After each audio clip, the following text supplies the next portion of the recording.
कहा जा रहा है कि 9 जुलाई को ही दमकल विभाग ने इसको सर्टिफिकेट भी दिया था। बेसमेंट में जो कोचिंग की लाइब्रेरी चल रही थी।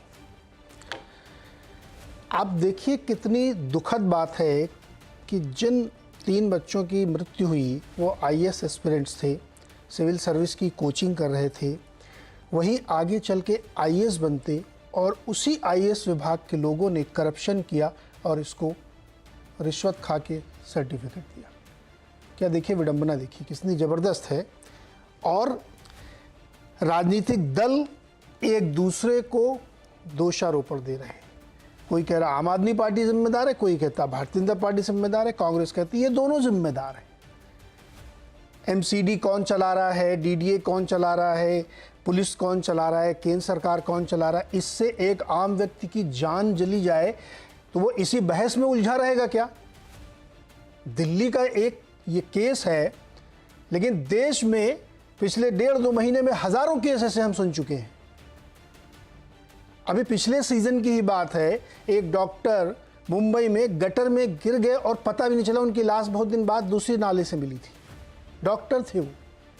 ऐसी घटनाएं रोज हमको सुनाई देती हैं कि कोई करंट से मर गया, मोटरसाइकिल से जा रहा था, सड़क पे खड्डा था, उछल के गिरा, उसकी मौत हो गई। इस तरीके का नकारा और सड़ा हुआ सिस्टम हम चला रहे हैं और गर्व हमें होता है कि हम $3 ट्रिलियन से ज़्यादा बड़ी इकॉनमी बन गए हैं। कौन जिम्मेदार है इस चीज़ के लिए, ये तय होना पड़ेगा। मैं यहाँ ये बात साफ कर देना चाहता हूँ कि आवाज़ अड्डा सिर्फ 3 इन एस्पिरेंट्स के लिए शो नहीं है कि लोग कहें कि आईएएस एस्पिरेंट्स मरे, अच्छे घरों के लड़के की मृत्यु हुई इसलिए आप ये शो कर रहे हैं। मैं उस हर किसान के लिए शो कर रहा हूँ, मैं उस आम आदमी के लिए शो कर रहा हूँ जो इस तरीके की गलतियों के कारण अपनी जान देता है, सड़क पे मर जाता है। बारिश के मौसम में रोज हमें ऐसी घटनाएं सुनाई पड़ती हैं और सरकारें तब जागती हैं जब घटना हो जाती है। फिर उनको अचानक से बुलडोज़र, अतिक्रमण, गलती, इस्तीफा, सस्पेंशन ये सब याद आता है। उससे पहले सोते रहते हैं। सोते नहीं रहते, दरअसल माल मिलता है उनको, पैसा लेते हैं मुंह बंद रखने का, वरना इसके अलावा कोई कारण नहीं हो सकता कि ये घटनाएं रिपीटेडली हों और कोई ध्यान न दें। एक दूसरे पे दोष मरते रहिए, आम आदमी मरता रहे, ये हम चला रहे हैं सिस्टम। और देश की राजधानी में ओल्ड राजेंद्र नगर जो कॉलोनी डीडीए ने बसाई है, जहां देश भर के लड़के आते हैं कि इस देश को चलाने वाली परीक्षा की तैयारी करेंगे। मैं तो सोच के हैरान हूं कि जो लड़के वहां आईएएस बनने जा रहे हैं वैसे ही कुछ आईएएस बैठे एमसीडी में घूस खा रहे हैं और इस तरीके का सर्टिफिकेट दे रहे हैं, सिस्टम चला रहे हैं। क्या विडंबना है इस देश की। कौन जिम्मेदार है इसके लिए, इसी पर बातचीत करेंगे आज हम। मेहमान हमारे साथ हैं जो बातचीत से प्रचार कराता हूँ। भारतीय जनता पार्टी के प्रवक्ता सिद्धार्थ यादव, आम आदमी पार्टी के प्रवक्ता घनेंद्र भारद्वाज और यूपी के पूर्व DGP Vikram Singh sir. Police की बड़ी भूमिका होती है ऐसे घटनाओं में, उनसे ही बातचीत होगी। और 2 वरिष्ठ पत्रकार मनोज मिश्रा जी, जिन्होंने बहुत लंबे समय तक और अभी भी दिल्ली सरकार को, दिल्ली के एमसीडी को करीब से कवर किया है। और न्यूज़ 18 इंडिया के मेरे सहयोगी प्रतीक त्रिवेदी जी, जिनको भैया जी से नाम जानते हैं और रोज कनॉट प्लेस में एक बड़ा सा शो लेकर आते हैं और यही सारे मसले वो उठाते हैं। आज भी वो यही शो कर रहे थे। प्रतीक, आपसे ही शुरू करते हैं। इस घटना के बारे में लोगों ने क्या कहा आपके शो में?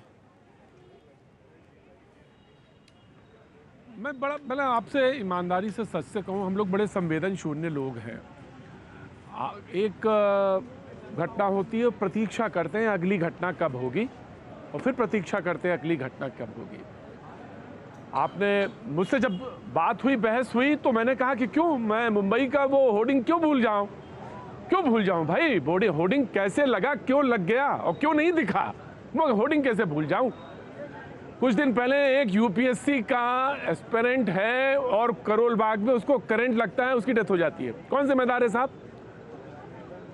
कोई तो जिम्मेदार होगा, कोई तो जिम्मेदारी लेगा। शो कर रहा था, उसके ब्रेक में मैं आपको एक बड़ी चीज बताता हूं। एक सेंट्रल एजेंसी के किसी रिटायर्ड ऑफिसर का फोन आया, मैं कोट करता हूं। उन्होंने कहा कि प्रतीक, ये भी तो पूछिए अपने शो में, बड़ी ईमानदारी के साथ आप बात कर रहे हैं तो ये भी तो पूछ लीजिए कि पोस्टिंग के लिए कितने लोगों ने पैसे लगाए होंगे, सिफारिश की होगी कि मेरी पोस्टिंग वहां कर दीजिए। पोस्टिंग के लिए है पैसे कि वहां पे मेरी पोस्टिंग हो जाए। तो उसके भी पैसे हैं। और ऐसे तमाम, मैं सिर्फ ओल्ड राजेंद्र नगर की बात नहीं कर रहा हूँ, मैं तमाम की बात कर रहा हूँ। 1200 लगभग, एक मोटा अंदाजा है, 1200 के लगभग लाइब्रेरीज चल रही हैं बेसमेंट्स में। लगभग 1000 से या 1000 से ज़्यादा कोचिंग है। 150 कोचिंग लगभग ओल्ड राजेंद्र नगर में है। 200 लगभग बच्चे एक लाइब्रेरी में जाते हैं। और मोटे अंदाजे के तौर पे आप मान लीजिए 60 करोड़ का महीने का खेल है ये। मुझे एस्टिमेट बता रहे थे एक सज्जन शो में, कहने लगे साहब 700 से 750 करोड़ रुपए का ये सिर्फ लाइब्रेरी और इन सब का है। एक हिस्सा, एक कंपोनेंट बता रहा हूं मैं आपको। उसका जो आप व्यापार से जोड़ रहे थे, तो व्यापार का एक एंगल है। अब सवाल होता है कि अधिकारियों का एक एंगल, मैंने वो क्या, एक सेंट्रल एजेंसी के ऑफिसर ने फोन किया, वो एक हिस्सा है। तीसरा है दोषारोपण, आप करते रहिए एक दूसरे के ऊपर दोषा। और चौथा एंगल वो जिसमें हम बेहद संवेदनहीन हैं। हम कहते भाई सब कर लीजिए, देखिए कुछ इंतजाम हो जाए तो किसी तरह एडजस्टमेंट कर लीजिए और ये साहब चल जाए कोचिंग अपनी, और ये हमारी लाइब्रेरी चल जाए, सब एडजस्टमेंट कर लीजिए। वो कहता जितना तिरछा होता है वो ऑफिसर, वो कहता कि नहीं हो पाएगा, नहीं हो पाएगा। उससे ज्यादा भार हम करने लगते हैं उसके ऊपर, भार देते, भार का मतलब आप समझिए। ये तो गणित है, ये तो इक्वेशन है। अब इस इक्वेशन में कोई बहुत ऐसा नहीं स्पेस साइंस की जरूरत है। हम खुद, मैं खुद जो बैठा हूं, मैं जिम्मेदार हूं। जिम्मेदार इसलिए हूं कि प्रतीक्षा करूंगा, और हम क्या है, फॉलो अप नहीं कर पाते, स्पेस नहीं है, फॉलो अप नहीं करते। आप तो, मैं आपको साधुवाद देता हूं, आप तो कर भी रहे हैं, उठा रहे हैं मुद्दा जी। हमारे पास स्पेस नहीं है और फॉलो अप नहीं हो पा रहे। तो हम सारी इस व्यवस्था में, सिस्टम में ये डूबना, माफ करिएगा, बहुत बहुत विनम्रता के साथ कह रहा हूं, ये डूबना उन 3 एस्पिरेंट्स का नहीं है, एस्पिरेशंस का नहीं है, ये सिस्टम का डूबना है। और ये सिस्टम जैसे लगा कि हम सारे लोग मिला के डूबोते हैं, ये उसका है। ये बिल्कुल सही बात है कि ये उससे 3 छात्रों के वजह से हम शो नहीं कर रहे हैं, क्योंकि वो IAS एस्पिरेंट्स हैं। दिल्ली राजधानी की घटना है और इतनी बड़ी घटना हो गई है, रोज ऐसी घटनाएं हमको सुनाई देती हैं कि कहीं सड़क टूटी थी, कहीं दीवार गिर गई, कहीं करंट लग गया, कहीं पानी में डूब गया, यही चलता रहता है। घरेंद्र भारद्वाज, दिल्ली में आपकी सरकार है साहब, अब तो नगर पालिका भी आपके पास है, जिम्मेदारी है आपकी कि नहीं है? पानी भर जाए तो कोई और जिम्मेदार, पानी नहीं आ रहा तो कोई और जिम्मेदार, यमुना में गंदगी तो जिम्मेदार, नहीं गंदगी तो जिम्मेदार। कभी आप लोग जिम्मेदार बनेंगे कि नहीं बनेंगे? ये सुन के थोड़ी बहुत शर्म आ रही है कि 3 छात्र मर गए। देखिए नीरज जी, मेरी संवेदनाएं इन मृतकों के परिवार के साथ है और निश्चित तौर पर मुझे भी दुख होता है। मेरी बिटिया भी कोचिंग सेंटर में पढ़ने जाती है। 3 दिन से मैं भी इस चिंता में कि कभी भगवान ना करे मेरी बेटी के साथ भी इस तरीके का हादसा हो जाए तो कौन जिम्मेदार होगा। मुझे भी डर लगता है, मुझे भी दिक्कत है। लेकिन कहीं ना कहीं जिस तरीके से प्रतीक ने बताया कि जिम्मेदारी सबकी है, जिम्मेदारी पूरे समाज की है, और जिम्मेदारी उन लोगों की भी है जो अपनी इस तरीके की इलीगल एक्टिविटीज को चलाने के लिए रिश्वत का खेल खेलते हैं। अफसर कब रिश्वत लेता है? अपनी जिम्मेदारी से मत बचिएगा। जिम्मेदार हम तो ईमानदारी के साथ कह रहे हैं कि हमारी कमी है, and you have to, you also have to bear this. आपको अपनी जिम्मेदारी लेनी पड़ेगी। आप खुद मेरे शो में मौजूद थे, आज अभी आए थे हमारे शो में। हमने तो कहा, हम तो आईना देख रहे हैं, आप भी देखो आईना, आप भी तैयार हो ना। हम तो कह रहे हैं कि हम जिम्मेदार हैं, आप हो, ये बोल रहा हूं। ये सवाल है वाजपेयी जी का, वो सवाल जवाब दो। प्रतीक जी, मैं निश्चित तौर पर कोई जिम्मेदारी से भाग नहीं रहा, कोई जिम्मेदारी से भाग भी नहीं सकता, क्योंकि जो चीज हुई है निश्चित तौर पर प्रशासन की चूक है, निश्चित तौर पर। और मैं तो कहना चाहता हूँ, बहुत ओपनली कहना चाहता हूँ कि पूरी दिल्ली के अंदर और पूरे देश के अंदर एक नेक्सस चल रहा है, एक एजुकेशन माफिया चल रहा है। और जिस एजुकेशन माफिया को आप कह रहे हो 700-500 करोड़ का नहीं, ये कई हजारों करोड़ रुपए का माफिया है। इसको हम माफिया कहेंगे, माफिया की तरह ऑपरेट करें। कर क्या रहे हो आप फिर? करें जी, 10 साल से क्या कर रहे हैं आप? किस बात की सरकार आप चला रहे हैं वहां पे? नीरज जी मैं उसी बात पे आ रहा हूँ। नीरज जी मेरे को नहीं, उस पर जल्दी आइए, जल्दी आइए, उस पर इतना टाइम नहीं प्रवचन सुनने का। मुझे नहीं कोई प्रवचन नहीं दे रहा। नहीं, प्रवचन दे रहे हैं आप, सुनिए आप क्या प्रवचन दे रहे हैं। जनता सुन के चिढ़ रही होगी। क्या आप बता रहे हैं समाज की गलती है, जो भ्रष्टाचारी घूस देते हैं उनकी गलती है, अधिकारियों की गलती है, सबकी गलती है? नहीं साहब, समाज सरकार चुनती है, सिर्फ उसकी गलती है। नीरज जी, आपका क्या काम है बताइए? आप दिल्ली में क्या काम करते हैं? आप जो कह रहे हो मैं भी उसी बात को कह रहा हूं कि लोग सरकार किस लिए चुनते हैं। लोग सरकार इसलिए चुनते हैं कि ये सरकार हमारी होगी, हमारे हितों की बात करेगी। लेकिन दिल्ली के अंदर मैं राजनीति में पढ़ना नहीं चाहता, लेकिन आपको कि टारगेट कर रहे हो इसलिए मैं आपको बताता हूं कि दिल्ली के अंदर दिल्ली के लोगों ने अरविंद केजरीवाल की सरकार चुनी थी। दिल्ली के लोगों ने किसी एलजी को वोट नहीं दिया था। दिल्ली के लोगों ने किसी चीफ सेक्रेटरी को वोट नहीं दिया था। दिल्ली के लोगों ने किसी होम सेक्रेटरी को वोट नहीं दिया था। दिल्ली के लोगों ने हमें वोट दिया था। और केंद्र की सरकार एक कानून लेके आती है, दिल्ली सर्विस बिल, और दिल्ली सर्विस बिल लाके दिल्ली सरकार की सारी शक्तियां उठा के लेफ्टिनेंट गवर्नर के हाथ में दे देती है, चीफ सेक्रेटरी के हाथ में दे देती है। आज सौरभ भारद्वाज हमारे मंत्री है, प्रेस कॉन्फ्रेंस करी, 16 फरवरी से लगातार लिख रहे थे चीफ सेक्रेटरी को, लगातार बहुत दुर्भाग्यपूर्ण है गणेंद्र भारद्वाज। ये बहुत ही दुखद, त्रासद और बहुत ही अजीब है। मैं बहुत कड़े शब्दों का इस्तेमाल नहीं करना चाहता नीरज जी, लेकिन अगर इतनी ही पंगु सरकार है तो सर इस्तीफा दे दीजिए। क्यों चला रहे सरकार जहां आप कुछ कर नहीं पा रहे 10 साल से? मैं यही सुन रहा हूं, अभी जाऊंगा सिद्धार्थ के पास। 10 साल से ही सुन रहा हूं, मुझे काम नहीं करने दिया जाता, मेरे सारे कानून बदल दिए गए, सब कुछ एलजी के हाथ में है। तो भाई साहब आप क्यों चुनाव लड़ते? फिर बंद करिए। नीरज जी सच है, आप, मैं और प्रतीक जी गवाह हैं।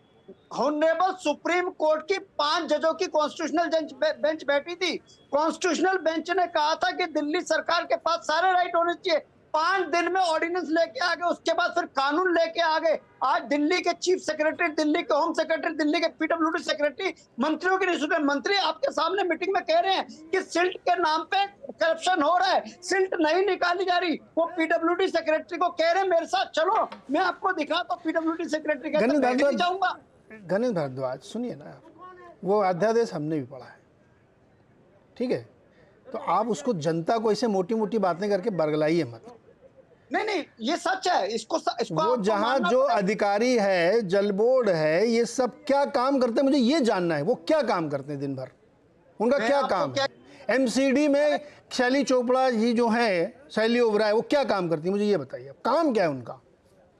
मैं आपको क्या कह रहा हूं, दिल्ली के अंदर एमसीडी के एक एक्ट अमेंडमेंट कर दिया इन्होंने। एमसीडी में जो पहले मेयर के पास सारी शक्ति होती थी, सारी शक्तियां उठा के कमिश्नर को दे दी। और कमिश्नर कौन है? कमिश्नर एलजी साहब का राइट हैंड आदमी है, नरेश कुमार। पहली भाई यार ये तो गजब कर रहे हैं यार। ये भारद्वाज जी, ये पहली चाय पीने के लिए वहां बने क्या पार्षद मंत्री? ये पहली घटना नहीं है।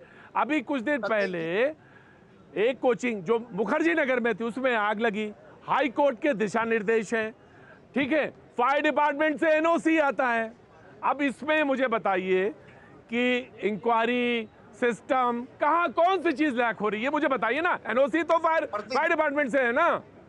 प्रतीक जी, हाई कोर्ट ने क्या कहा ये मुझे बताइए आप। हाई कोर्ट ने क्या कहा आज आप बताइए, हाई कोर्ट ने क्या कहा? प्रतीक जी, मैं फिर वही कह रहा हूं, जो दोषी है, जो कल्पित है, सौरभ भारद्वाज ने कहा, मैं भी कह रहा हूं, कनॉट प्लेस के चौराहे पे खड़े होकर फांसी लगा दो। हम किसी अफसर की वकालत नहीं कर रहे। गणेंद्र जी एक मिनट रुक जाओ। ये यही मैंने बताया था ना, ये शो में फिर ब्लेम गेम होगा। अब से पहले जब पराली जलती थी, अरे सुनो ना भाई गणेंद्र जी, आपकी सब बातें सुनने के लिए वो लोग माँ बाप नहीं बैठे हुए हैं। पराली जलती थी, पोल्यूशन होता था, तब पंजाब सरकार दोषी होती थी। अब पंजाब में आपकी सरकार, तो कौन दोषी है फिर? ये बहाने बनाना बंद करिए आप लोग। पब्लिक को आप लोगों ने बेवकूफ बना रखा है, पूरे दिल्ली को। जब कुछ हो जाए तो मेरी गलती नहीं, दूसरी गलती है। अभी रुकिए, सिद्धार्थ यादव 10 सेकंड नहीं, अभी कोई 10 सेकंड नहीं सर, सिद्धार्थ यादव के पास जाते हैं। दिल्ली सरकार में एलजी के पास, नीरज जी, अरे सुनो, सवाल तो सुन लो भाई सिद्धार्थ जी, ऐसे क्या बोलोगे आप? प्रवचन नहीं चाहिए मेरे को किसी का भी। दिल्ली में प्रशासन आप लोग चला रहे हैं, एलजी आपके सुन नहीं रहे किसी की, बता रहे हैं सामने बैठ के। पुलिस आपके पास है, क्या कर रहे हैं आप लोग वहाँ पे? आपकी कोई जिम्मेदारी नहीं है। सब दिल्ली सरकार, अभी एमसीडी हार गए तो अब ये देखें जनता किसके पास जाए, सिद्धार्थ यादव के पास जाए, गणेंद्र यादव के पास जाए, कि प्रतीक जी से रोज कनॉट प्लेस में बैठ के अपना निर्णय कराए? मैं जवाब दूं नीरज जी? बोलिए। मैं बड़ी गंभीरता से 3-4 बातें कहूंगा। और जो आम आदमी पार्टी के प्रवक्ता ने कहा उनका जवाब देना भी बहुत ज़रूरी है। मैं कोई आरोप नहीं लगाऊंगा, मेरे कुछ प्रश्न हैं, अगर उनका उत्तर वो दे पाएँ तो वो बेहतर, आप दे पाएँ तो आप बेहतर, और कई बार कुछ प्रश्नों से भी उनका उत्तर आ जाता है। आम आदमी पार्टी के प्रवक्ता खुद ही आपकी डिबेट पे कह रहे हैं कि मैं खुद डरता हूं मेरी बेटी को कोचिंग सेंटर में भेजने के लिए। 2 बार दिल्ली की जनता ने, दिल्ली की सरकार में इनको चुन करके भेजा। 2 साल पहले एमसीडी भी इनको दे दी। जब तक एमसीडी हमारे पास थी तो लड़ाई थी दिल्ली सरकार वर्सेस एमसीडी। अब दोनों बॉडी आपके पास आ गई तो लड़ाई हो गई दिल्ली सरकार एमसीडी वर्सेस एलजी। जब एमसीडी हमारे पास थी तो आप एमसीडी का औचक निरीक्षण करते थे, एमसीडी के स्कूलों में जा जाकर आप बताते थे देखो यहाँ ये गड़बड़ चल रही है, यहाँ ये गड़बड़ चल रही है। जहां ये घटना हुई नीरज जी, 1 माह से लोकल लोगों की बाइट है वहां पर। वहां के लोकल विधायक को, आम आदमी पार्टी के विधायक को लोकल लोग कह रहे थे यहाँ पे कोई डिसिल्टिंग नहीं हुई है, पानी बहुत बन रहा है। पहली बार जब बारिश हुई थी, फ्लडिंग की सिचुएशन बनती जा रही है, बहुत स्टूडेंट पढ़ता है। क्या किया आम आदमी पार्टी के विधायक ने?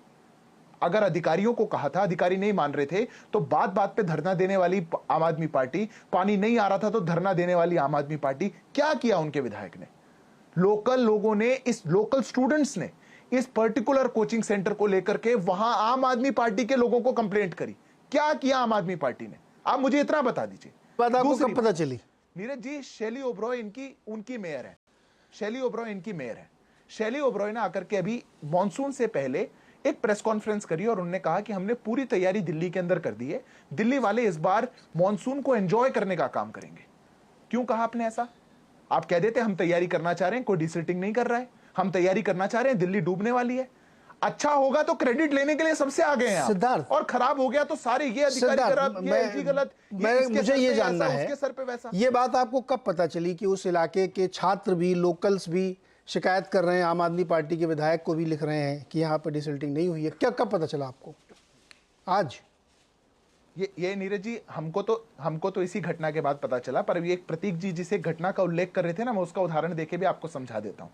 जिस करंट से जिस छात्र की मृत्यु हुई अभी कुछ दिन पहले, कोई कार्रवाई ना करने पर भारतीय जनता पार्टी ने वहां जाके जब प्रदर्शन किया तो अपनी पीठ थपथपाते हुए आम आदमी पार्टी ने वहां बुलडोजर भेजा और बोला देखो अब हम एक्शन कर रहे हैं। नहीं, एक्शन छोड़ो। आप मुझे बताओ, ये घटना आज आपको पता नहीं, आज आपको ये घटना पता चल रही है। एलजी साहब क्या करते हैं?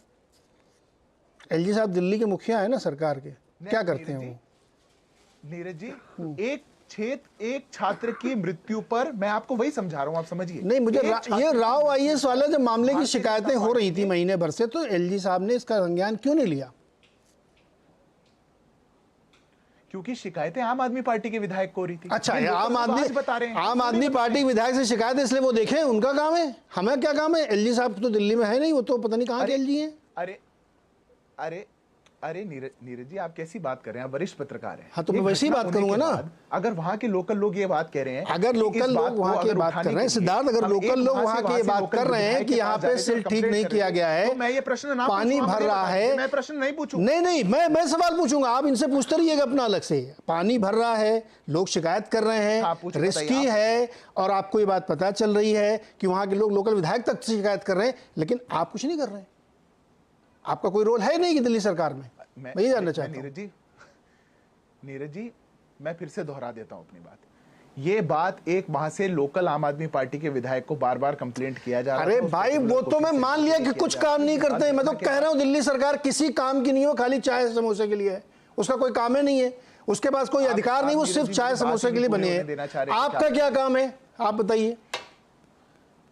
जो 3 छात्र मरे, उनके माँ बाप ये सवाल पूछ रहे हैं कि घरेंद्र जी जवाब देंगे कि सिद्धार्थ जी जवाब देंगे कि किसकी गलती थी वहां पे? नीरज जी, जब आप पूरा प्रश्न पूछ लें तो हो गया पूरा प्रश्न, पॉइंटेड जवाब दीजिए। आप मेरे से फिर उत्तर का थोड़ा सा संयम रखिए। आप 30 सेकंड देने पड़ेंगे। मैं 2020 चलिए 30 दिया, मैं गिन रहा हूं। हाँ, 30 सेकंड दिया। चलो 30 सेकंड चालू, बोलो। आप ठीक है 30 सेकंड दीजिए। ठीक है, 30 सेकंड दीजिए। इस घटना में मैंने आपको बताया कंप्लेंट किसको की गई। ये बात हमको आज पता चली, हमने प्रश्न पूछ लिया। एलजी को कंप्लेंट की गई होती तो एलजी भी उस पर एक्शन लेते। लोगों ने लोकल आम आदमी पार्टी के विधायक को चुना है कि नहीं चुना? हमको तो वोट आउट किया, उनको चुना ना। एमसीडी में भी अब उनको चुना। 4253% दिल्ली सरकार का एडवर्टाइजमेंट का बजट बढ़ गया। आम आदमी पार्टी के प्रवक्ता बता दे कि डिसिल्टिंग और सीवरेज के लिए कितना प्रतिशत बढ़ाया गया। जब बजट आप अनाउंस करते हैं तब तो एक बार भी नहीं बोलते ये बजट एलजी ने बनाया है, इस बजट में हमने इतना एलोकेशन किया, सारा क्रेडिट पल्ला झाड़ लिया। 30 सेकंड हो गए सर, 30 सेकंड हो गए, 30 सेकंड हो गए, आपने भी पल्ला झाड़ लिया। एलजी साहब इतने सतर्क और चुस्त रहते हैं कि अगर आम आदमी पार्टी सरकार हल्का गड़बड़ करे तुरंत संज्ञान ले लेते हैं वो। लेकिन ये महीने से मामला चल रहा है, इसमें कोई संज्ञान नहीं हो जाती है। ना ना ना ना ना ना सर, देखिए दोनों लोग पल्ला झाड़ रहे हो और आप ये भूल रहे हो कि फरवरी 13 से पहले चुनाव है वहां पे, उसी दिल्ली में। दिल्ली सरकार, मनोज मिश्रा सर, दिल्ली सरकार के अधिकारी रोज ये जरा मुझे घूसखोरी का जो ये सर्कल चलता बताइए। अभी प्रतीक भाई कह रहे थे कि वो अपॉइंट मतलब वहाँ पोस्टिंग के लिए पैसा दिया जाता, मुझे जॉली एलएलबी फिल्म याद आ गई, उस दिल्ली के कॉन्टेक्स्ट में थी, बोली लग रही थी साहब। क्या यही चलता है क्या वहाँ पे? क्या क्या मामला क्या है सर ये? मनोज जी सर। जी जी नमस्कार। असल में नीरज जी, आपने जो शुरू में बातें कही है वो ये सुविधाजनक, सारे सिस्टम के जितने अंग हैं उनको ये भ्रष्टाचार करना लग रहा है सुविधाजनक। ये सवाल इन 3 बच्चों की मौत का नहीं है या चौथा जो करंट लगने से मरा है। जिस तरह से इंक्रोचमेंट कर कर के निर्माण अवैध किए गए हैं, और केवल ओल्ड राजेंद्र नगर की बात नहीं है, दिल्ली के अधिकांश इलाकों में यही चल रहा है। हम किसी हादसे का इंतजार कर रहे हैं, एक हादसा होता है जैसा प्रतीक जी ने कहा, और हम उस पर चर्चा करके और फिर थम जाते हैं, क्योंकि हम फिर नए हादसे का इंतजार कर रहे हैं। आप ये बतावें, जब ये देश आज़ाद हुआ और दिल्ली का सिस्टम बना, तो अपने ये पॉलिटिकल सिस्टम बनाने वाले लोगों ने ही दिल्ली का ऐसा सिस्टम बनाया कि इसको राजधानी की तरह हम विकसित करेंगे और इसमें पॉलिटिकल सिस्टम के लोग भी लगेंगे। लेकिन क्या हो पाया? भ्रष्टाचार के नाम पर सारे एकजुट हैं। वो कह रहे हैं आम आदमी पार्टी, वो कह रहे हैं भाजपा, कांग्रेस की कहीं नहीं है, नहीं तो वो कहते किसी और को। ये दुर्भाग्यपूर्ण स्थिति आप देखेंगे। और आज भी आपने खबर सुनी होगी कि बता रहे हैं कि ये बेसमेंट में लाइब्रेरी बंद होने के बाद जो पहली और दूसरी मंजिल पर लाइब्रेरी जहां चल रही है इन कोचिंग सेंटरों में, उन्होंने रेट बढ़ा दिए। माने शर्मनाक की जो स्थिति है वो ये है कि अभी हादसा हुए 2 दिन नहीं हुए और फिर ये नए एक और भ्रष्टाचार की तैयारी। आप अंदाजा लगाएं, आपने कहा कि हम आईएएस कोचिंग है और इसलिए हम संकोच कर रहे हैं कि हम केवल आईएएस की बात, अच्छे घर के नहीं।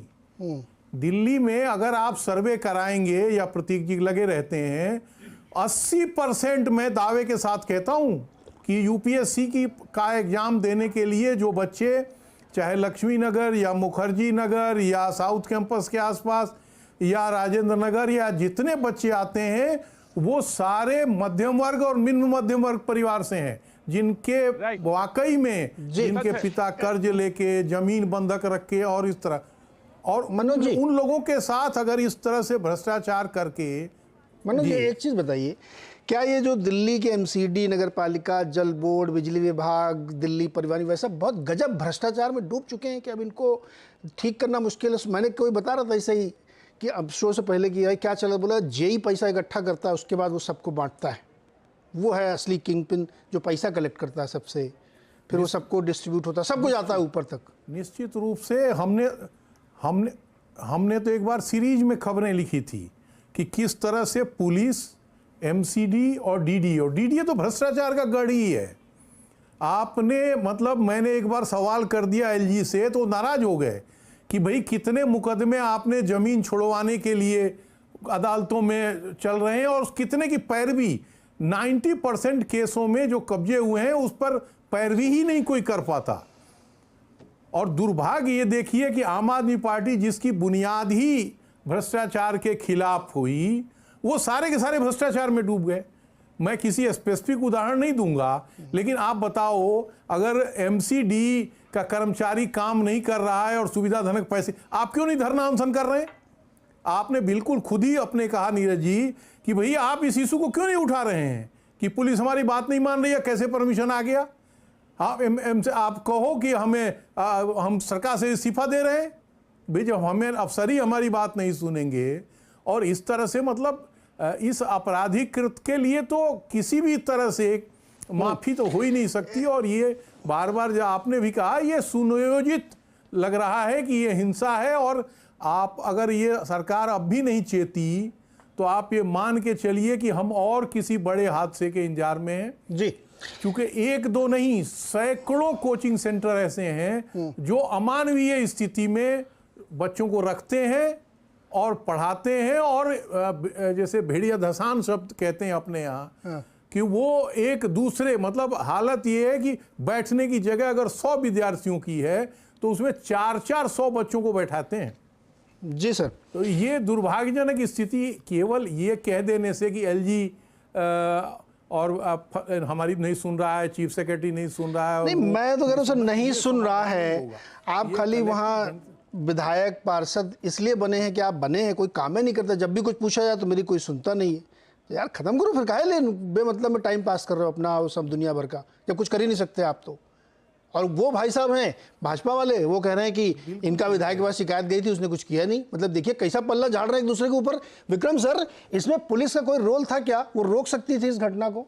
ये जो 9 तारीख को दमकल विभाग ने नोटिस दे, सर्वे करके एनओसी दे दी, पुलिस क्या करती है इन सब मामलों में? क्या रोल है उसका?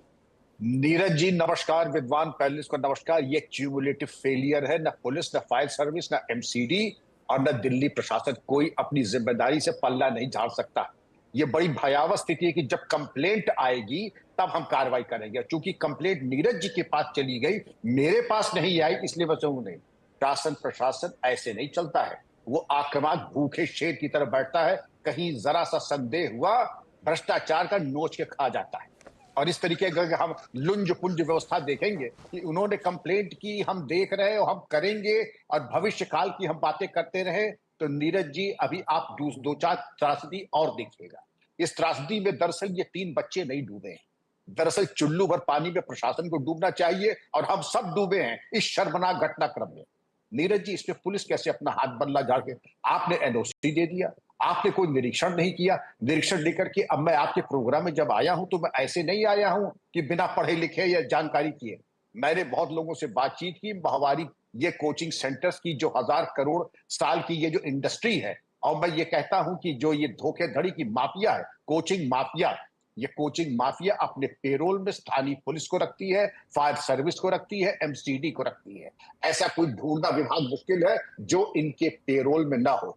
मैं चाहता हूं कि आपके चैनल के माध्यम से इस बात की हो सीबीआई जांच, और ये सब जाए जेल।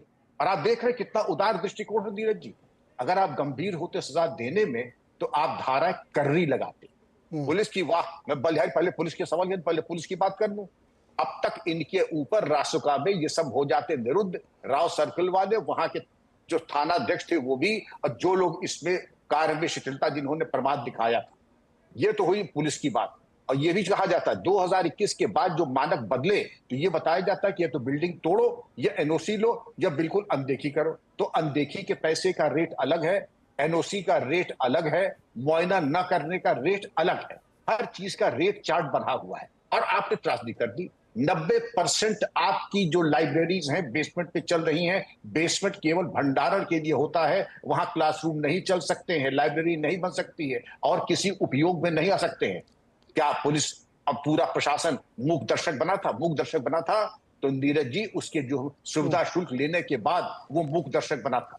तो जब यहाँ पे जब मेढ़ी खेत खाने के लिए बेकरार है, घर का चिराग घर में आग लगाने के लिए बेकरार है, तो कौन किसको बचाएगा? जब भ्रष्टाचार देखिए सर, जब घर वर बनते हैं ना, तो जहाँ से नक्शा पास होता है वहीं चालू हो जाता है। नक्शा पास होके आया, उससे 4 फुट आगे छज्जा निकालूंगा मैं, जेई को पैसा दूंगा मैं। जो मोटरसाइकिल लेके घूमता था ना, ईंटे का चट्टा जहाँ दिखा वहीं रुक गया वो, भैया ये ईंटा काहे के लिए आया है, अच्छा ये कंस्ट्रक्शन और नक्शा दिखाओ, थोड़ा सा आगे बढ़ा, लाओ पैसा। वहाँ से शुरू होता है ये खेल, और वो इस परिणति तक पहुँचता है। और मजे की बात देखिए विक्रम सर, अब बुलडोजर चल रहा है दाएं बाएं। अब तक वो नहीं दिख रहा था इनको अतिक्रमण, अब दिखा है। ये अब तक सो रहे थे ढकने के लिए, अपना पाप ढकने के लिए बुलडोजर चलाया है। अगर जरा सी भी शर्म हया बाकी है तो इन इंजीनियर को निलंबित न करें, इनको सेवा मुक्त करें और इनको को कॉन्स्पिरेटर यानी कि पूरे लार्जर कॉन्स्पिरेसी का भाग बना के इनको जेल भेजें, सेवा मुक्त भी करें और रासुका भी लगाएं। लेकिन आप करेंगे नहीं, क्योंकि ये जो है ना, ये कोढ़ में कैंसर में लाल दवा लगाने वाली जो बात है, क्योंकि सब बराबर के हिस्सेदार हैं इस लूट में, सब बराबर के हिस्सेदार हैं, इसीलिए कोई एक्शन वैक्शन हमें दिखा नहीं अब तक और न दिखेगा। एक और मैं आपको घटना बताता हूं, लोग भूल गए होंगे, आज से 4-5 साल 6 साल पहले की बात होगी। मुंबई में एल्फिंस्टन नाम का एक रेलवे स्टेशन है, अब उसका नाम बदल के प्रभा देवी हो गया है। वहाँ पे एक ब्रिज गिर गया था, लोग उसमें चल रहे थे और वो ब्रिज गिरा, उसमें बहुत बड़ा हादसा हुआ। उसके तत्काल बाद सरकार, केंद्र सरकार, चूंकि रेलवे के ऊपर था तो रेलवे बहुत एक्शन में आया, फिर बोला आर्मी इस ब्रिज को बनाएगी, 24 घंटे के अंदर सब ठीक ठाक किया जाएगा। और मुंबई रेलवे स्टेशन के आसपास जितने खोमचा पटरी वाले थे सब साफ करा दिए गए कि अब ये सब नहीं होगा, अतिक्रमण की भीड़ ना हो, स्टैम्पीड की स्थिति ना बने, सबको हटा दिया गया। अब आइए विक्रम सर, आपको मैं घुमाता हूँ। हर स्टेशन के बाहर हजारों की तादाद में, हजारों बोल रहा हूँ मैं, वेंडर बैठे हुए, पुल के ऊपर बैठे हुए हैं, फुट ओवर ब्रिज के ऊपर दोनों साइड में दुकानें लगी हुई हैं, और सब भूल गए, खत्म, सब चालू। बिना भ्रष्टाचार के कैसे चल रहा है सिस्टम? नीरज जी, आप सबकी चाहते हैं बोहनी बंद कर देना, ये भी लाखों रुपए रोज की कमाई है और इस कमाई को कोई नजरअंदाज नहीं कर सकता है। आपको याद हो परमवीर सिंह, पूर्व पुलिस कमिश्नर मुंबई, जिनके बारे में यह कहा था कि जब तक हम 400 करोड़ रुपए महीना कमाएंगे नहीं तो गृह मंत्री तक कैसे जाएगा। ये बात दूसरी कि परमवीर सिंह भी जो है वो रसातल में चले गए, तत्कालीन गृह मंत्री भी रसातल में चले गए, लेकिन जिस बेहयाई बेशर्मी से भ्रष्टाचार को हमने इंस्टीट्यूशनलाइज कर दिया है, उससे क्या कहा जाए। लेकिन आरोप प्रत्यारोप का नहीं, ये समय है, दिल्ली कुर्बानी मांग रहा है और दिल्ली कुर्बानी मांग रहा है। और ये मान के चलिए, अगर 24 घंटे में हमने कुर्बानी दोषियों की नहीं दी तो हमारा प्रायश्चित पूरा नहीं होगा। और नीरज जी, मैं चाहता हूं, मुझे उम्मीद नहीं कि प्रायश्चित कर ले, लेकिन कुछ भी पुण्य, मैं अपने दोनों सम्मानित राजनीतिक प्रवक्ताओं से ये विनम्र निवेदन रहेगा, कुछ हमारा पाप हल्का हो जाएगा अगर हम जो लोग भी संलिप्त हैं पहले रासुका लगाए, जेल भेजें। मैंने तो ये भी सुना प्रतीक भाई को, जो गिरफ्तार किए गए हैं ना कुछ लोग कोचिंग वाले इधर उधर के, उन सबको जुडिशियल कस्टडी में भेज दिया गया है ना, रिमांड भी नहीं है। अब एक बार और बताएं, अभी मेरे को याद दिलाया किसी ने, मुंबई में एक और कारनामा हुआ। ये कहानियां सारे शहरों की है, मैं उदाहरण इसलिए दे रहा हूँ क्योंकि जो जिनका मुझे फर्स्ट हैंड नॉलेज है। एग्जैक्टली। अंधेरी में एक पुल बना, उस पुल को कनेक्ट करना था, जब पूरा पुल बन गया पता लगा ये 1.5 फुट नीचे है, कनेक्ट ही नहीं हो सकता। आप देखिए कितने महान इंजीनियर इस देश में काम कर रहे हैं नगर पालिकाओं में, पूरा पुल बनने के बाद उनको पता चला कि ये तो ऊपर नीचे लिंक हो ही नहीं सकता, 1.5-2 फुट का गैप है, और पूरा पुल बन गया। अभी ताज़ा एकदम लेटेस्ट बता रहा हूं, हो सकता है अभी वो रिपेयरिंग चल ही रही हो उसकी। बिल्कुल सही। ये इस तरह काम हो रहा है। आकंठ शब्द बहुत मैं रेयरली यूज करता हूं, भ्रष्टाचार में डूबी हुई संस्थाएं हैं। नीरज जी, एक उदाहरण मैं भी देना चाहता हूं। सर संक्षेप में दीजिए, प्रतीक जी से इस पर बातचीत करते हैं। जी बोलिए सर। इतना जुल्म तो अंग्रेजों ने हमारे ऊपर नहीं किया। इलाहाबाद प्रयागराज में कर्जन ब्रिज 1890 में बना था, उसकी मियाद खत्म हो गई, आज भी चकाचक चल रहा है। और उसके बाद के बने ब्रिज उद्घाटन के 15 दिन के अंदर कितने टूट गए, मैं वो केवल इतना ही कहना चाहता हूं। इतनी चर्चा के बाद आपको कुछ समझ में आया कौन जिम्मेदार है? आज तक उसको 50 साल, जी प्रतीक सर, लोहा का पुल 50 साल पहले उसको कह दिया गया कि आउट ऑफ हो गया। हाँ प्रतीक, आज भी चल रहा है। जी, मैं बस 1-2 चीज़ें बहुत इंडिकेट करना चाहता हूँ। जिन कोचिंग इंस्टीट्यूट्स की बात हो रही है, सिर्फ यूपीएससी की नहीं बात हो रही है। इस पैनल में आईपीएस हैं, वो बड़े सीनियर वो साहब, वो तो मतलब मैंने कई पैनल में इनके साथ डिस्कशन किया है, वो सब जानते हैं और बहुत साफगोई के साथ बोलते हैं, इसलिए मैं उनकी बड़ी इज्जत करता हूँ। उस कोचिंग में, यूपीएससी की कोचिंग्स में और बैंक्स की हो या तमाम सारी कोचिंग्स में इस टीम पर्सनैलिटीज़ आती हैं। जो मैंने कहा था ना कि हम भी आधे हिस्से के जो दोषी हैं, वो वाली बात कह रहा हूँ। इस टीम पर्सनैलिटीज़ आती हैं और सारे लोग देखते हैं, ऐसा थोड़ी ना कि पहली बार किसी ने देखा होगा, ऐसा नहीं है सर। दूसरी बात जो मैं इंडिकेशन दे रहा हूँ बहुत महत्वपूर्ण, जिसका जिक्र आप कर रहे थे वाजपेयी जी, वो बहुत महत्वपूर्ण बात है। और वो ये कि दिल्ली में जिस तरह के स्ट्रक्चर्स बने हुए हैं, रिहायशी इलाके हैं, और जिस सिस्टमिक जोन में हम रहते हैं और जिस तरह से वो चीजें नक्शे पास हुए हैं, यकीन मानिए बहुत सारी ड्रिल्स होती हैं, मॉक ड्रिल्स होती हैं, बहुत सारे हम लोग करते रहते हैं। बहुत भयावह स्थिति है। मैं ऐसे इलाकों में जाता हूं, क्योंकि मैंने शोज करता हूं, मुझे घूमना पड़ता है, मुझे जाना पड़ता है, जो कि एक छोर से दूसरी छोर की गली नहीं दिखती है, ऊपर के छज्जे आपस में मिले हुए हैं। ऊपर वाला बचाए बस, और ऊपर वाला रहम करे। किसी दिन कोई भयावह घटना दिल्ली के अंदर सिस्टमिक जोन में, आपको मालूम है 4 में हम हैं, और वो सिस्टमिक जोन में रहने के बाद हमारी क्या स्थितियां हैं, इसका बस सिर्फ अंदाजा लगा सकते हैं हम लोग कैसे हैं, कैसे रह रहे हैं, किस सिस्टम में रह रहे हैं। और सिस्टम को डूबने वाली बात जो थी वो मैंने आपको सिर्फ इशारा किया है।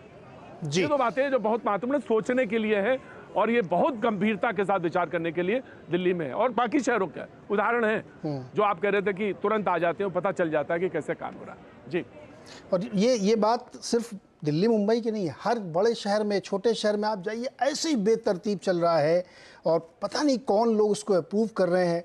मैं ये कहता हूँ कि लोग भी उसमें शामिल हो सकते हैं कि आप मेरा एक कर दो ना, 2 फुट छज्जा बढ़ाने में क्या जाता है। वही 2 फुट एक दिन भविष्य में बहुत मुश्किल की स्थिति पैदा करता है।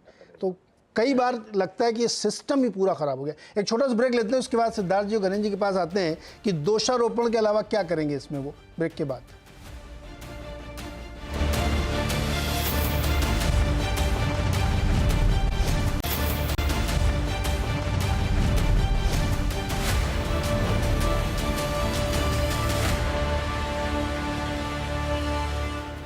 स्वागत एक बार फिर से आपको। रात चर्चा हो रही है आवाज़ अड्डा में इस बात पे कि दिल्ली में जो एक हादसा हुआ जिसमें 3 छात्रों की मौत हुई है, लाइब्रेरी में पढ़ रहे थे, पानी भर गया और 3 मिनट के अंदर सब कुछ, मतलब आप घटना का सोचेंगे तो आपको लगेगा ये हुआ कैसे होगा, लेकिन हुआ है।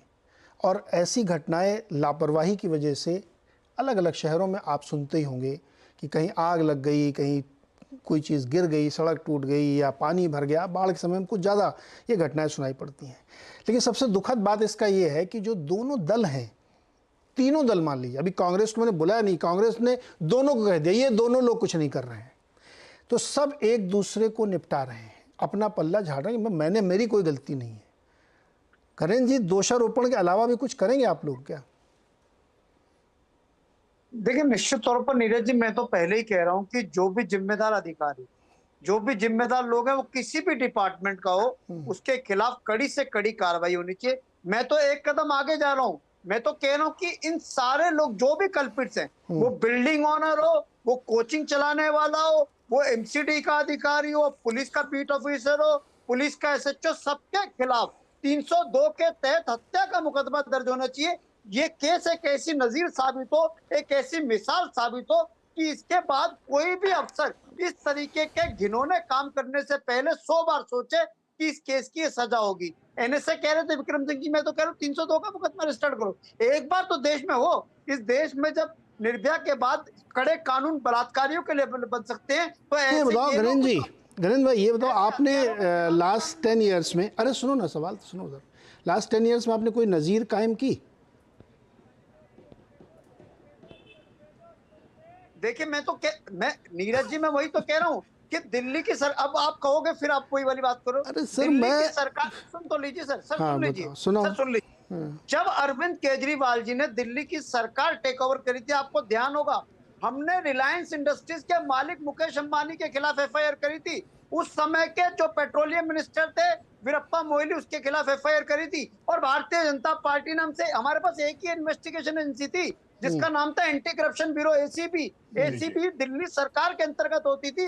भारतीय जनता पार्टी ने हमसे एसीबी लेके अपने पास रख लिया, होम मिनिस्टर के पास एलजी को दे दी। अब हमारे पास कोई इन्वेस्टिगेशन, मतलब ये है कि आपके पास शक्तियां नहीं जांच है। एजेंसी तो हो। हाँ ठीक है, मतलब आपके पास शक्तियां नहीं है, इसलिए आप कुछ कर नहीं पा रहे हैं, है ना? जी, एक जांच एजेंसी थी जो दिल्ली सरकार के पास। अरे मैं आप ही की बात को सिंप्लीफाई करके कह रहा हूँ कि गणेश जी ये कह रहे हैं कि मेरे पास कोई शक्तियाँ नहीं है, मैं कुछ नहीं कर सकता हूँ, मैं नुक सिख दंत विहीन टाइप का आदमी हूँ, या सरकार है मेरी, इंडिविजुअल नहीं सरकार है। और ये भूल जा रहे हैं कि अभी फरवरी में चुनाव है, जनता सुन रही होगी कि कुछ कर ही नहीं सकते यार, किसी काम की नहीं है ये, है ना? यही बता रहे हैं ना आप जनता को।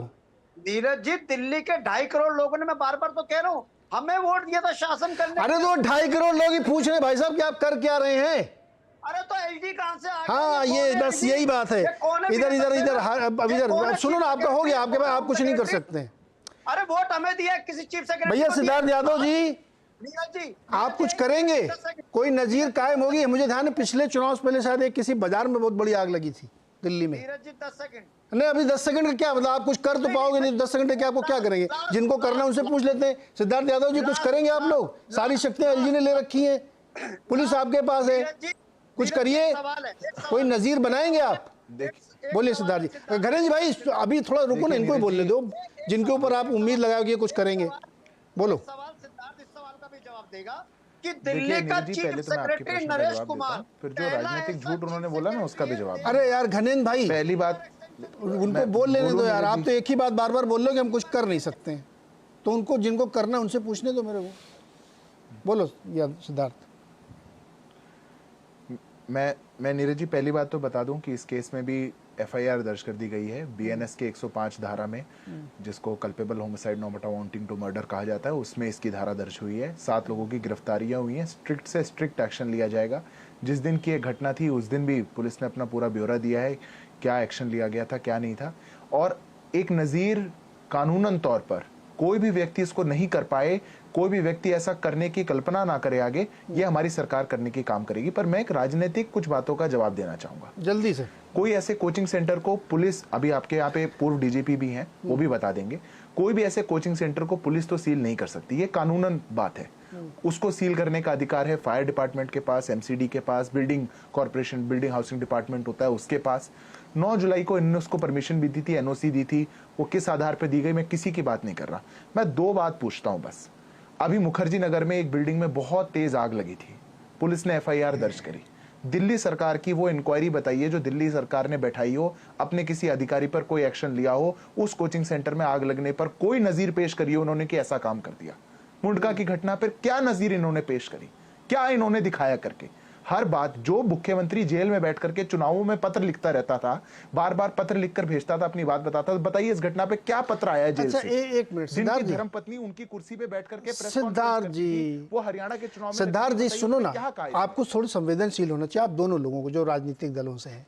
ये शो पूरे देश में लोग देख रहे होंगे और क्या सोच रहे होंगे आप लोगों के बारे में कि इस घटना को करेक्ट करने की बजाय, इस तरह की घटना भविष्य में ना हो इसकी बजाय आप दोनों लोग एक दूसरे के ऊपर दोष लगा रहे हैं। मुझे एक सवाल जवाब दीजिए सिद्धार्थ जी, अभी ये घटना होने के बाद, सुनो ना सवाल सुनो, इस घटना होने के बाद अचानक से बहुत जगहों पे अतिक्रमण हटाने का कार्यक्रम शुरू कर दिया गया है, क्यों हटा रहे हैं उसको आप लोग? गैर कानूनी है क्या वो? मैं जवाब दूं? हाँ मैं धीरज जी जवाब दूं? हाँ बोलिए ना। धीरज जी, आपको शायद अच्छा नहीं लग रहा होगा और मुझे भी नहीं अच्छा लग रहा, और हो सकता है देश के लोगों को भी नहीं अच्छा लगेगा। मैं एक युवा होने के नाते बार बार इन बातों को इसलिए कह रहा हूं क्योंकि अगर इस घटना के बाद भी जवाबदेही तय नहीं होगी तो कभी नहीं हो सकती। आपको एलजी की करनी है, हमारी करनी है, कर दीजिए। जो कानून अधिकार क्षेत्र में बनती है आप उसको कर दीजिए, अगर उससे चीज ठीक होती है तो। अगर आप जो पूरे सत्ता शासन को चलाने का काम कर रहे हैं, मैं पूछता हूं क्या आपने बोला था मैं जवाबदेही नहीं तय करेंगे इसके बाद तो कब करेंगे? एलजी ने प्रेस कॉन्फ्रेंस करी थी या शैली ओब्रॉय ने करी थी? मुझे इतना बता देंगे, शैली ओब्रॉय ने क्यों करी थी प्रेस कॉन्फ्रेंस की मॉनसून को एंजॉय? नहीं नहीं सिद्धार्थ जी, मैं इसी बात से कह रहा हूं ना सिद्धार्थ जी, मैं देखिए आप बहुत छोटे छोटे सवालों को डॉज कर जाते हैं। मैंने एक सवाल पूछा कि जब ये घटना हुई उसके बाद अतिक्रमण अभियान, हटाओ अभियान चल पड़ा अचानक से, क्यों चल पड़ा वो? आज क्यों चल पड़ा? हाँ, क्योंकि एमसीडी, क्योंकि इनका प्रशासन जागा है। हाँ, वो कर रहा है, अब सुनिए, देखिए जब भी ऐसी घटना होती है कहीं पे भी हो देश में, दिल्ली से लेके पूरे भारत में, तब ये जागते हैं और वो आई वॉश है, खाना पूरी है, दिखावा है, ये मैं कह रहा हूं। किसी का इंटेंट नहीं है कि उसको ठीक करना है, वो सिर्फ दिखावा है जिसे प्रतीक जी अगले दिन शो करें तो बताएं देखो इधर बुलडोजर चल गया, कार्रवाई हो गई है, अब आगे से ऐसा नहीं होगा। ये सिर्फ इसलिए किया जाता है। अब से पहले वो अतिक्रमण नहीं दिख रहा था किसी को, अब अचानक से अतिक्रमण दिखने लगा सबको। कह रहे यार मुखर्जी नगर में भी है, राजेंद्र नगर में भी है, हो सकता है और किसी मार्केट में चले जाओ वहां पे भी है, अब दिखने लगा है। ये है तरीका आप लोगों को काम करने का, सरकारों का, सिविक गवर्नमेंट का। मैं नीरज जी बस 10 सेकंड में एक बात कह दूं। हाँ। मैं तो बस इतना ही कह सकता हूं, आपके प्रश्न बड़े अच्छे हैं, जेन्युइन है, देश की आकांक्षाओं के प्रश्न हैं। मैं इतना ही कह सकता हूं, हमारी अगर सरकार आ गई हम कभी नहीं रोएंगे। आप केंद्र में किसी की सरकार ला दीजिए। अरे भाई साहब, आप ऐसा बता रहे हो जैसे दुनिया में और कहीं कोई घटना कभी हुई नहीं देश भर में, खाली दिल्ली में हुआ है ये, और तो कहीं बाढ़ नहीं आती और कहीं सड़क तो दुर्घटना नहीं नीरज होती जी और जहां कहीं घटना बिल्डिंग होगी नहीं उसकी गिरती। चर्चा करेंगे।